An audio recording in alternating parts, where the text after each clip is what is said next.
TV Imaculada, o Evangelho em primeiro lugar.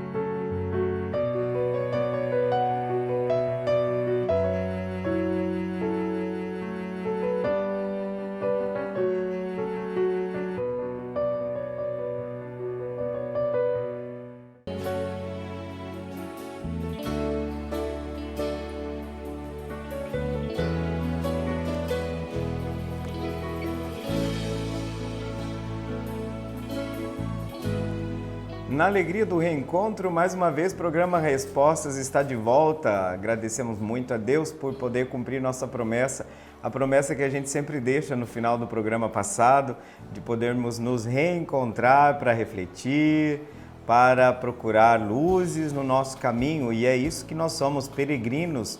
Estamos como peregrinos neste mundo e a luz da fé é como que uma tocha que na escuridão, nas sombras, vai guiando o nosso caminho. Com muita alegria, eu, Padre Adriano, mais uma vez estou aqui no programa Respostas e gostaria de saudar todos vocês que estão aí na audiência, vocês que estão aqui pela TV Imaculada, essa TV que evangeliza, essa TV que traz tanta esperança e tanta luz para nós. Então nós queremos acolher nesse início de programa todos vocês e dizer que esse primeiro bloco, não sei se você já conhece o programa Respostas, nós temos uma reflexão a partir de um texto oficial da Igreja. E exatamente quando a gente fala de um texto oficial, a gente está dizendo que exprime o pensamento oficial da Igreja. Esse termo, esse adjetivo oficial hoje é muito importante. Por quê? Porque todo mundo quer falar em nome da Igreja. Mas quando é que a Igreja se exprime enquanto tal? Por exemplo, num concílio. Num concílio, a Igreja se exprime enquanto tal. O concílio dá voz à Igreja, né? Então, nesse sentido, para nós é muito importante a gente estar sempre atento, conhecermos cada vez mais o Concílio Vaticano II, porque ali nós temos a segurança de que não são decisões de partes, mas decisão de um todo. Por isso é um posicionamento oficial da Igreja. E a gente faz questão de ler aqui no programa. Então, o primeiro bloco é um tema proposto a partir da leitura de um texto do Concílio Vaticano II. E agora nós estamos passando, e aí vocês sabem que a dinâmica dos dois outros blocos é aquela. Nós vamos responder as perguntas que vocês nos enviam. E agora nós vamos passar dentro do documento do Concílio Vaticano II, a Gaudium et Spes, nós vamos agora para a segunda parte desse documento.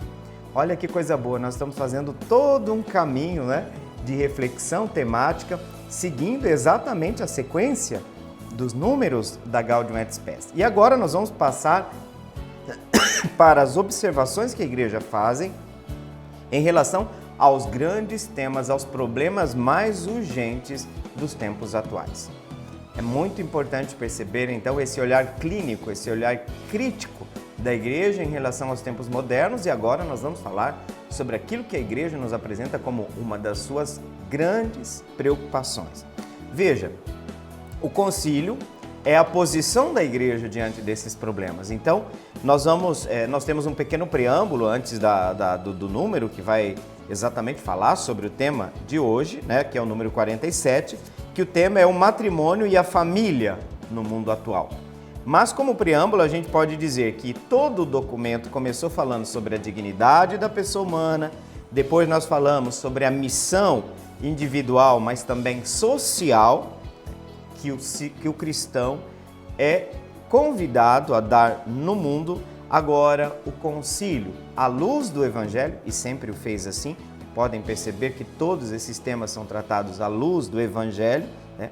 E uma coisa que se acrescenta aqui que é muito interessante, à luz do Evangelho e da experiência humana, porque não sei se vocês lembram na parte anterior que há uma troca recíproca, a Igreja oferece algo para o mundo oferece algo para a Igreja, porque estamos falando de um diálogo. Se estamos falando de um diálogo, nós estamos falando de uma troca. Né? Não há um fechamento, né? Agora, para quê? Nós vamos olhar à luz do Evangelho para as necessidades mais urgentes do nosso tempo. E a Igreja diz problemas que afetam profundamente a humanidade. Quais seriam essas questões?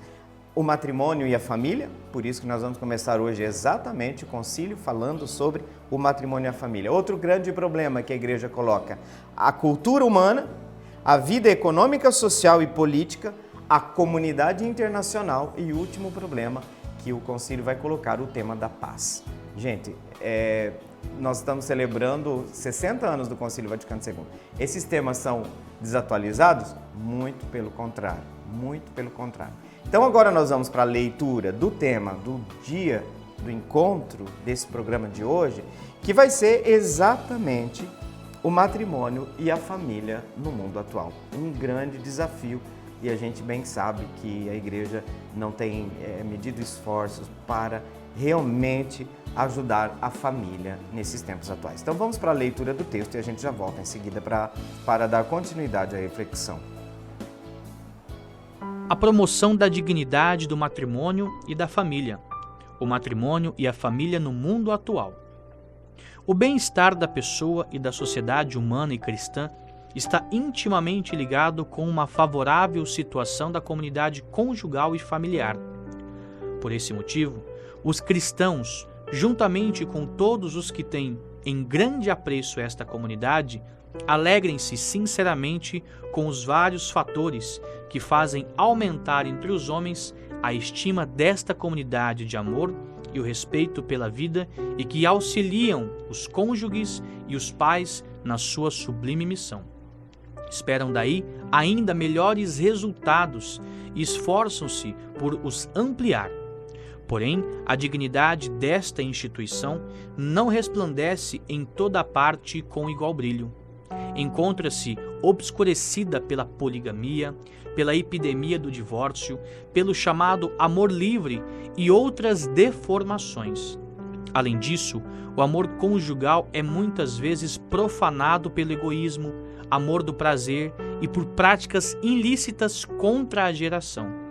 E as atuais condições econômicas, sociopsicológicas e civis introduzem ainda na família não pequenas perturbações.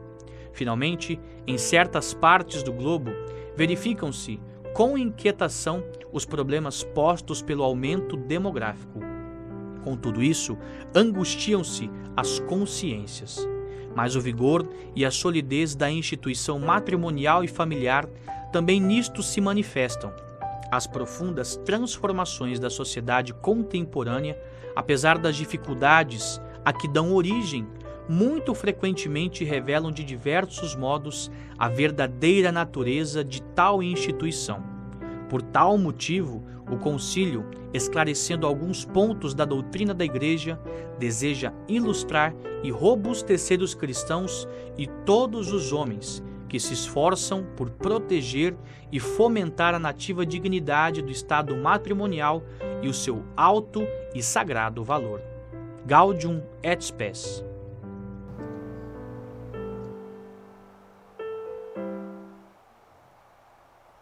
Nós vemos aqui uma extraordinária abordagem da igreja sobre esse problema que toca a família, e a gente percebe que é uma família situada no contexto.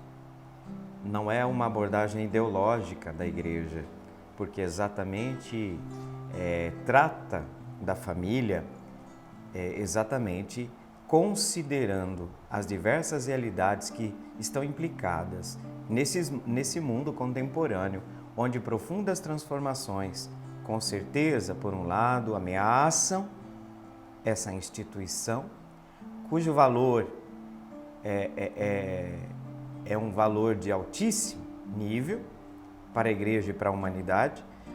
Me veio à mente aqui agora, não sei se vocês lembram, uma frase bastante forte do Papa João Paulo II, que o futuro da humanidade e da igreja depende da família. Olha só, não só o futuro da humanidade, o futuro da igreja depende da família. Então o concílio é muito claro em apresentar os desafios que estão diminuindo ou se esquecendo da grandeza dessa instituição, dessa pequena comunidade de amor, que é importante para a igreja e que é importante para a sociedade. Vocês podem perceber que o texto vai sempre jogar isso, né? O bem-estar, olha só, o bem-estar da pessoa e da sociedade humana e cristã. Veja que aqui essa distinção é importante, porque dentro dessa sociedade humana tem gente que não é cristão, tá? O concílio está se dando conta daquilo que muita gente hoje não se deu conta ainda, que nós não estamos mais no regime de cristandade. Ah, gostaríamos? Eu posso querer muita coisa, mas nós temos que olhar a realidade como ela é, como ela aparece, com um diagnóstico que seja real, que não seja pautado em ideologias, em deturpações, em fakes. A verdade dos fatos neste sentido.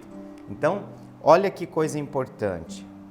A situação favorável da comunidade conjugal e familiar é fundamental para o bem-estar da pessoa, da sociedade humana e da sociedade cristã. Precisa mais do que isso, ou seja, o destino da humanidade como tal, o destino da igreja, da sociedade cristã, também está ligado a esta instituição. Por isso que o texto começa dizendo que não dá para não ter um enorme, um gigantesco apreço da comunidade, né?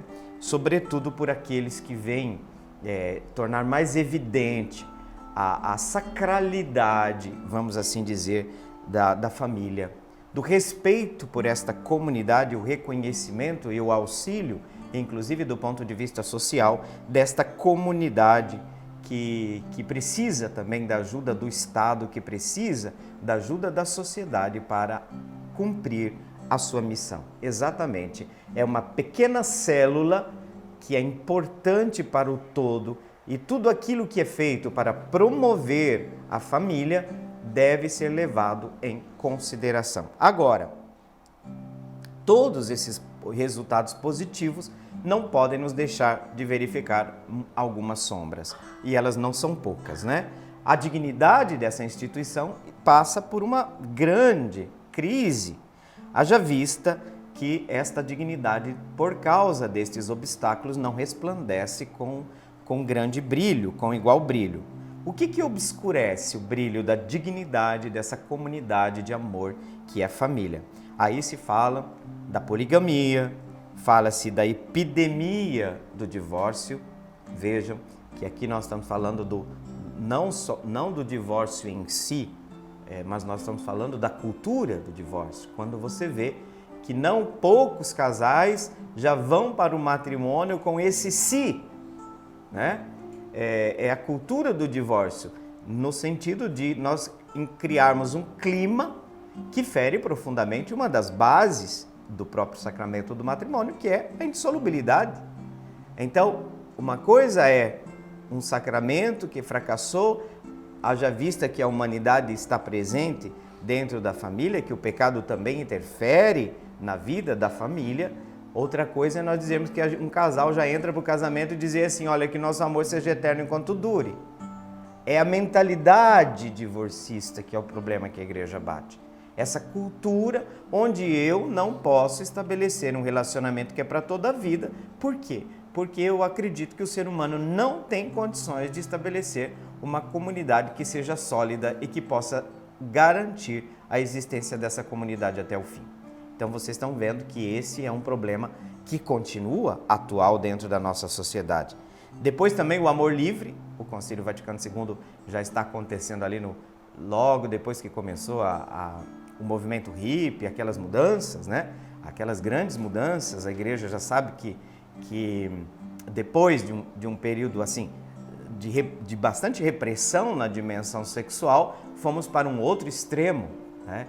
E aí a gente percebe que esse amor livre, ele se manifesta de diversas formas, né? E aí o concílio diz que essas deformações terminam por obscurecer o brilho da dignidade do sacramento. Então, também não nega que o matrimônio, que essa comunidade de amor, por vezes, é profanado, olha o termo que o texto usa, né? É profanado pelo egoísmo, pelo amor do prazer, também por práticas ilícitas contra a geração. Aqui nós vamos falar de todos os métodos, a contracepção e todos esses elementos, né? E também termina, esse aqui é um ponto importante da reflexão, não podemos isolar a família da situação econômica, das situações sociopsicológicas e civis. Exatamente. Você sabe que os problemas econômicos, crises econômicas interferem na família. Quantas vezes muitas famílias se dividiram exatamente quando o problema econômico entrou. Entrou por uma porta e o casamento saiu por outra. Então a gente percebe que essa família, o concílio vê a família não assim como um ente solto, né? Como se fosse uma bolha dentro da sociedade. Não, a família sente, sim, os problemas socioeconômicos, os problemas sociopsicológicos. Muito bem, depois dessa reflexão, nós vamos agora para o nosso intervalo. Eu gostaria de lembrar vocês que vocês já podem participar e enviar sua pergunta para o telefone 99347-0532, tá? E a gente vai para o segundo bloco, para o intervalo, e a gente já volta para o segundo bloco na sequência. Até daqui a pouco.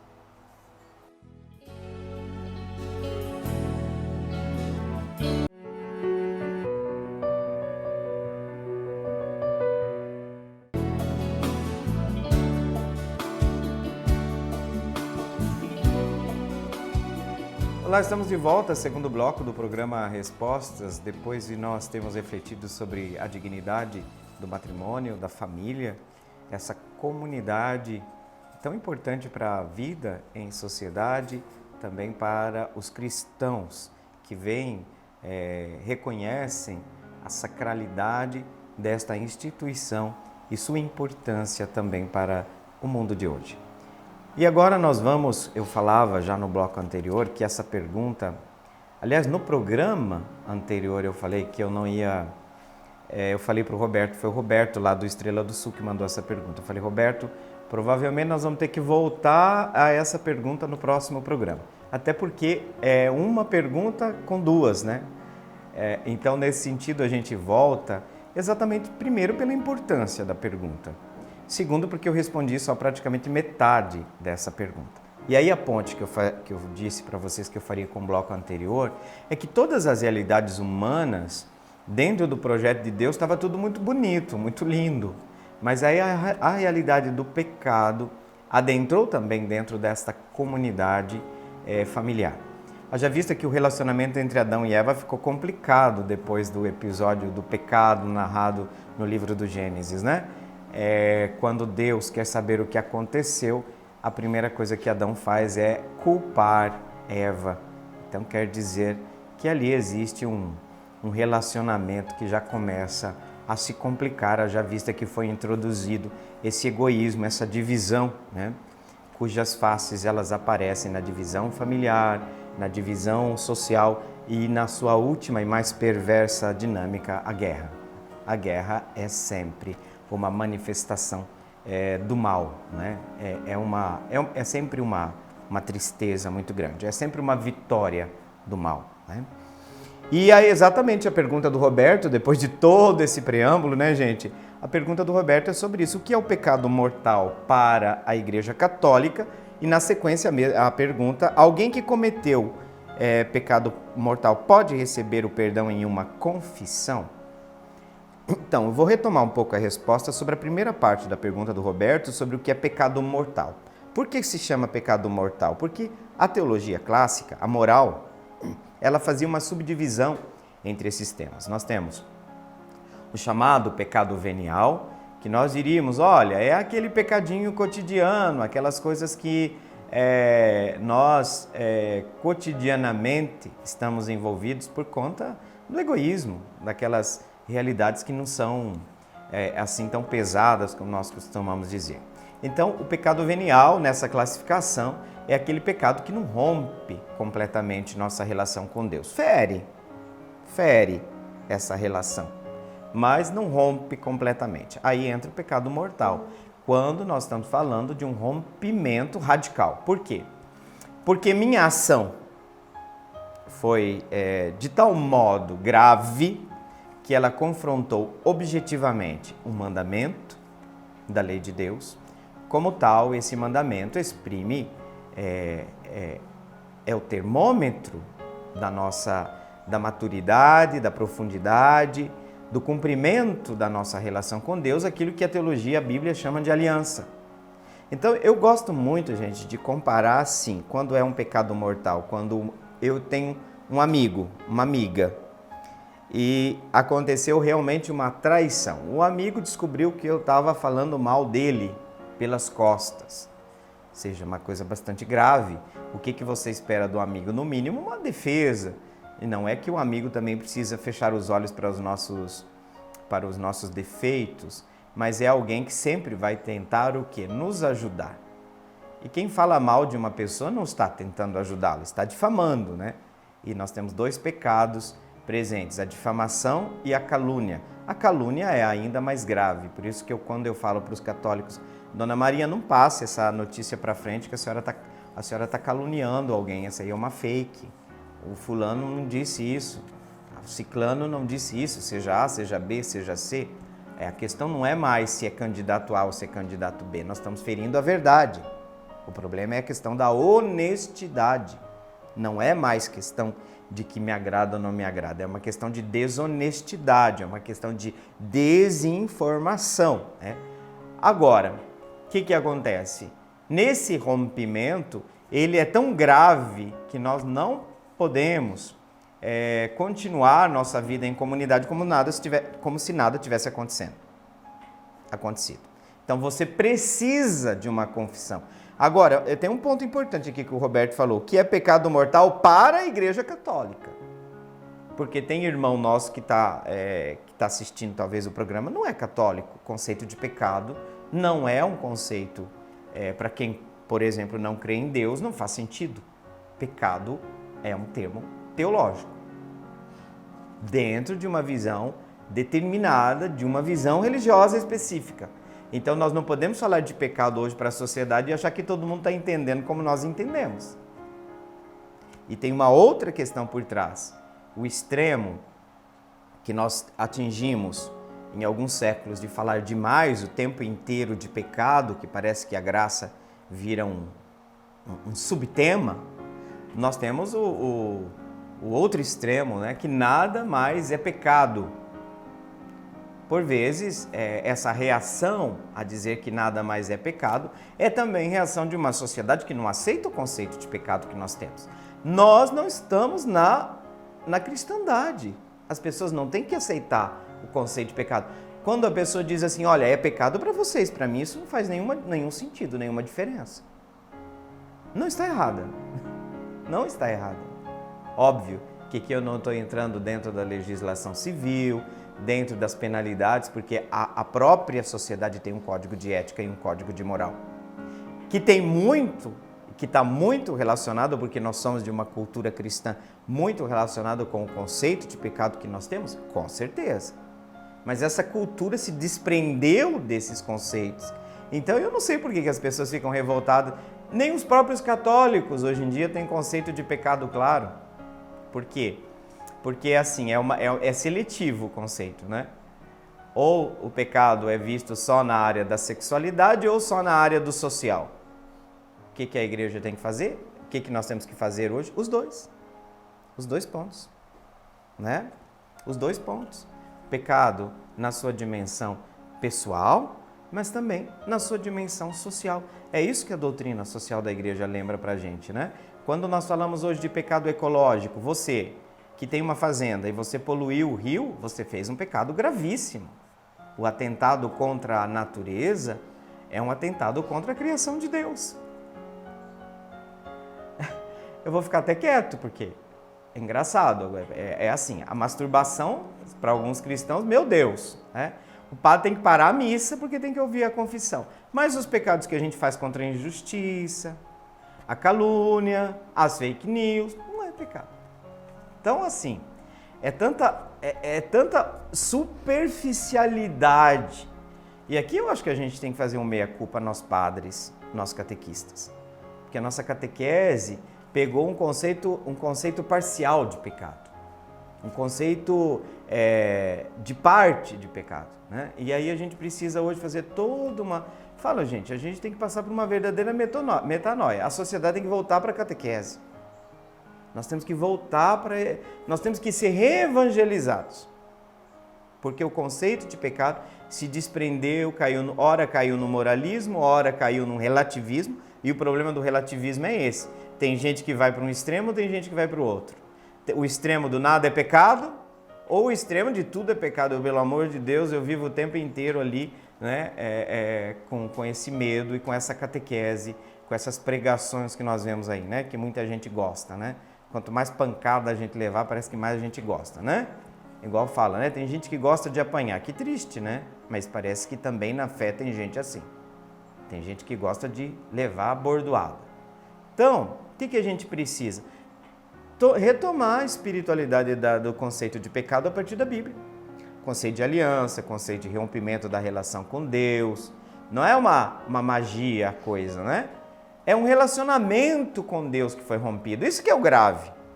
Isso que é o grave da coisa, né? E aí vem uma série de consequências. Mas atenção, o rompimento, o pecado grave não acontece só na relação com Deus. Tudo repercute na dimensão teológica, porque o conceito de pecado é teológico. Então a gente fala assim, eu falei mal do irmão, mas eu pequei contra Deus. Qual que é a relação que existe? Porque é inseparável.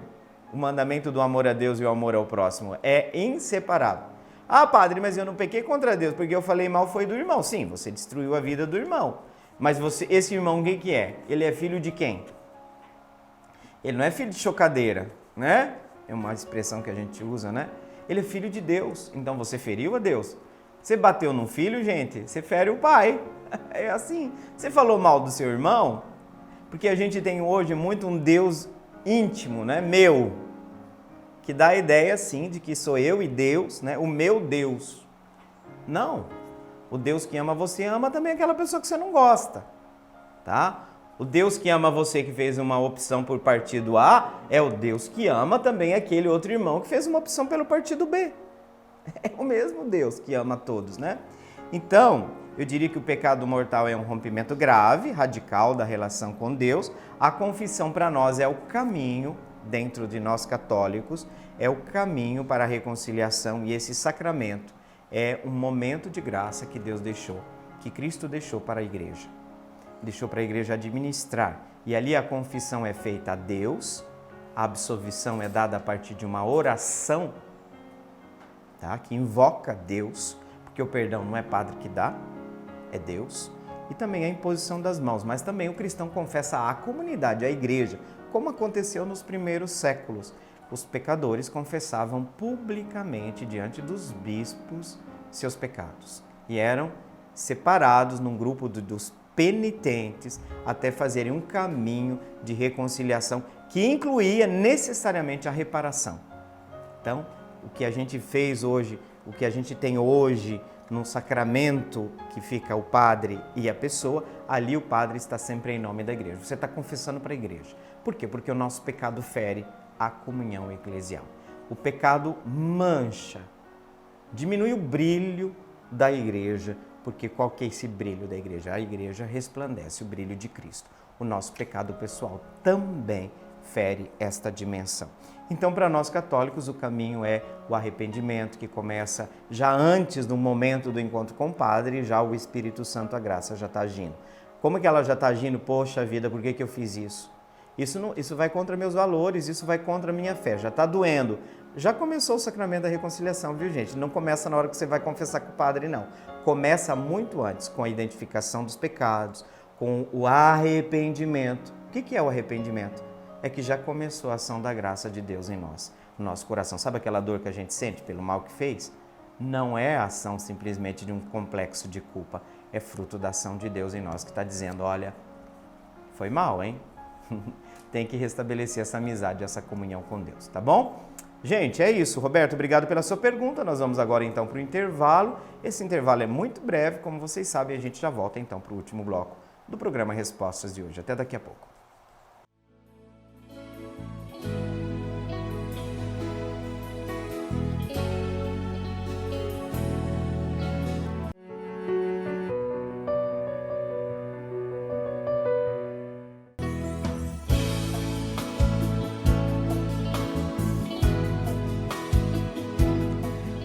Nós começamos esse terceiro e último bloco, o tempo passa bem rápido aqui no programa Respostas, né?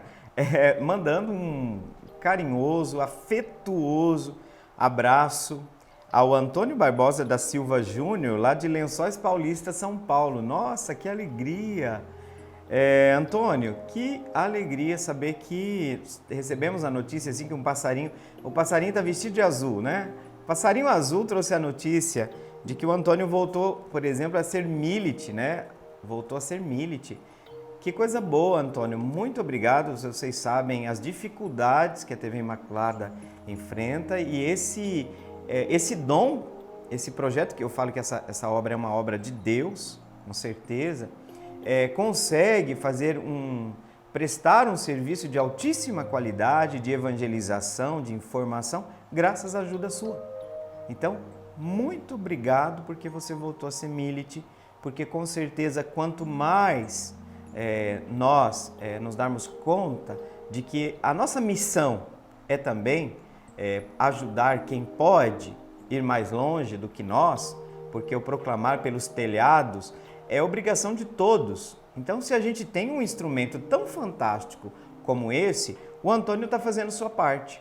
Está fazendo sua parte como missionário, como pessoa que sabe que a sua missão nesse mundo passa também pela participação, pelo auxílio na missão da igreja. Então, muito obrigado, Antônio, que voltou a ser milite e também mandou uma pergunta para nós aqui que está relacionado ao tema do primeiro bloco, o desafiador tema do matrimônio, da família. O Antônio nos pergunta por que muitos casais vão ao altar se eles não querem viver o que proclama o seu matrimônio. Sabe, Antônio, que nós precisamos aqui distinguir duas realidades.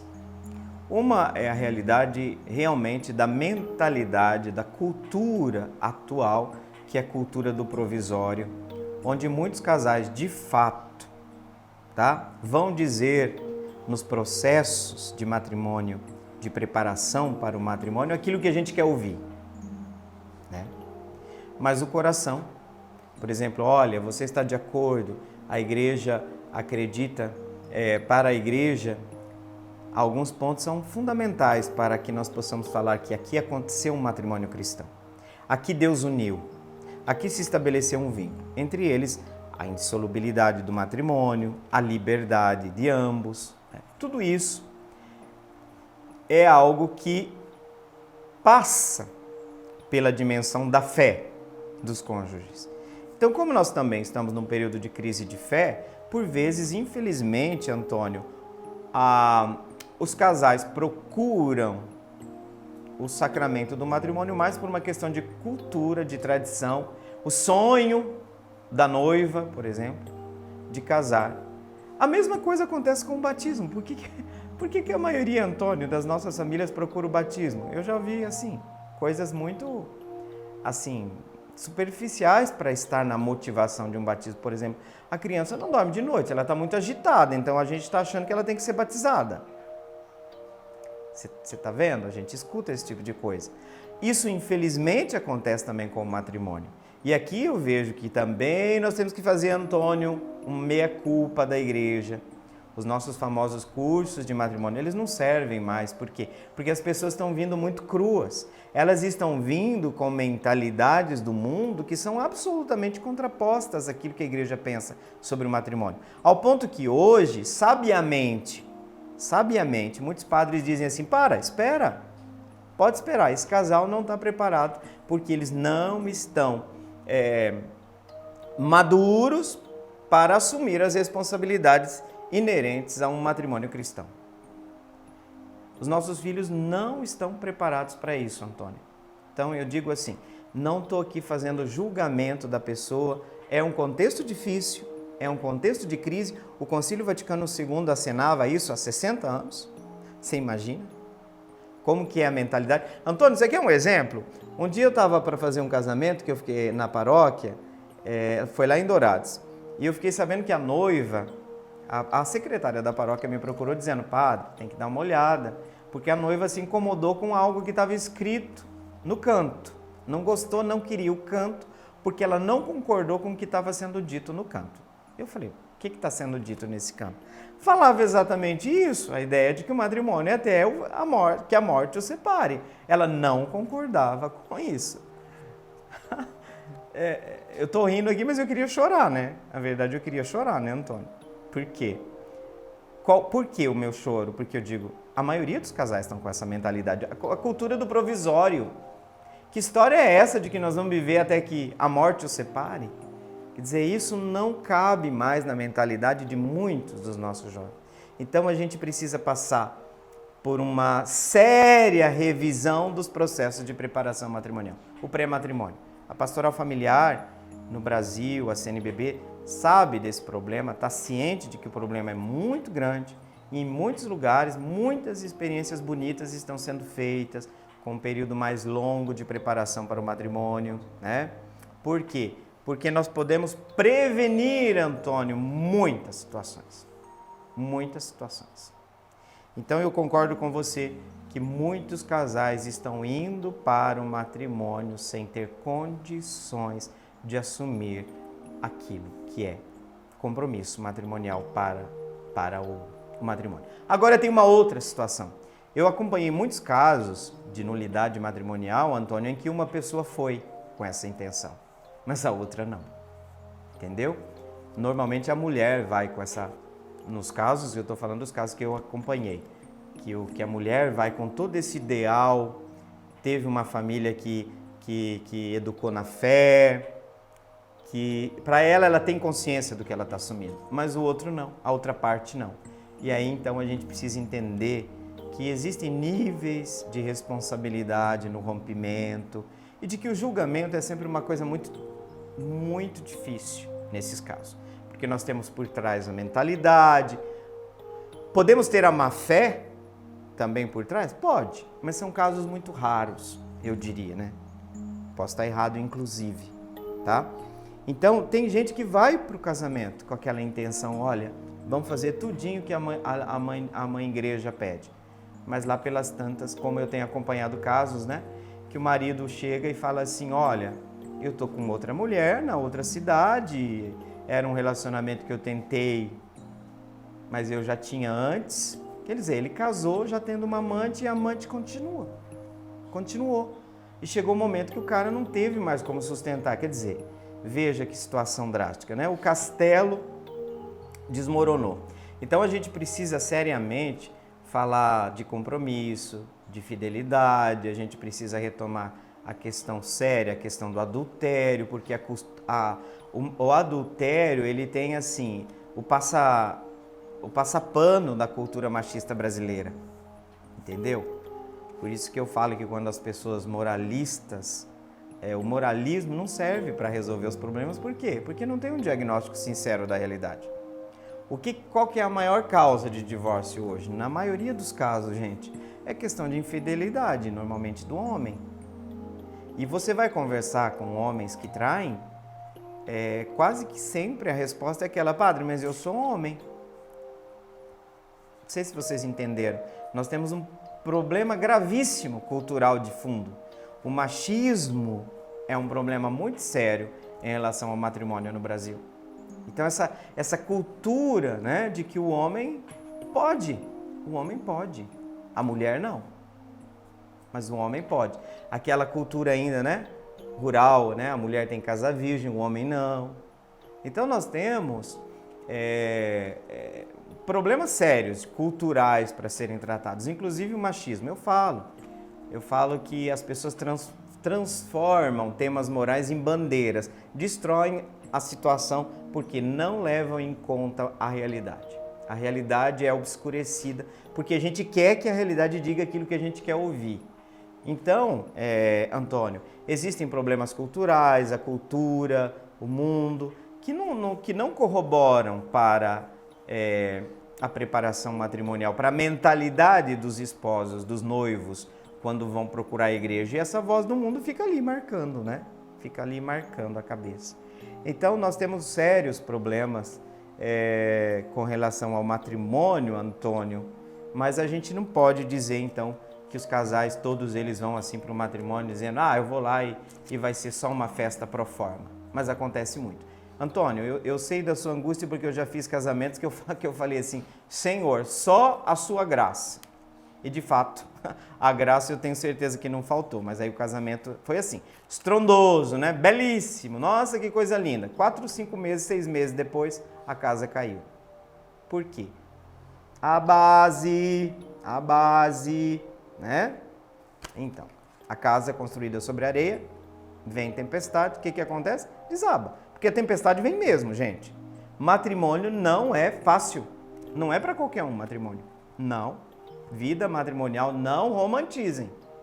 Os casais aí que estão falando, graças a Deus que tem alguém falando. Certo que a gente fala que é o caminho de Deus, que é o caminho certo, mas não está dizendo que é o caminho mais fácil. Pelo amor de Deus, né? Não estamos dizendo que é o caminho mais fácil, tá? Beleza? Antônio, muito obrigado pela sua preocupação. Por quê? Porque a sua preocupação é a preocupação da igreja hoje. E também a gente queria, já no finalzinho, na reta final, depois de mandar um abraço enorme para o Antônio, lá de Lençóis Paulistas, participando com a gente, mandar um abraço para a Maria Alexandre, lá do bairro Tiradentes. Maria Alexandre, muito obrigado, viu? Pela sua participação aqui no programa. Um abraço muito afetuoso, né? E também está dizendo, né, a Maria Alexandre, que é ex-aluna, né, que te manda um grande abraço. Então, Maria Alexandre, que é ex-aluna. Sim, estão dizendo aqui para mim que é minha ex-aluna. A Maria Alexandre deve ser ex-aluna da Teologia à Distância, né? Provavelmente, eu penso. Exatamente, também sou professora. Aliás, hoje é dia dos professores, né? Grande abraço a todos os professores, nosso carinho especial a todos vocês. Maria Alexandre, muito obrigado também. Chegando ao final do nosso programa, vamos invocar a bênção de Deus por intercessão de Maria Imaculada, que essa bênção nos traga paz, né, serenidade, sobretudo nesses tempos tão desafiadores da campanha eleitoral, e a gente precisa se acalmar, né, gente, para que Deus, é com calma que a gente vai fazer o discernimento mais sereno e mais profundo. Então, que por intercessão de Maria Imaculada, desça sobre cada um de nós a bênção de Deus Todo-Poderoso, Pai, Filho e Espírito Santo. Muito obrigado pelo carinho da sua participação no programa Respostas. Deixamos um abraço e a promessa do reencontro. Até lá. Fiquem com Deus. Meu coração é para ti, Senhor. Meu coração é para ti, Senhor. Meu coração é para ti, Senhor. Meu coração é para ti.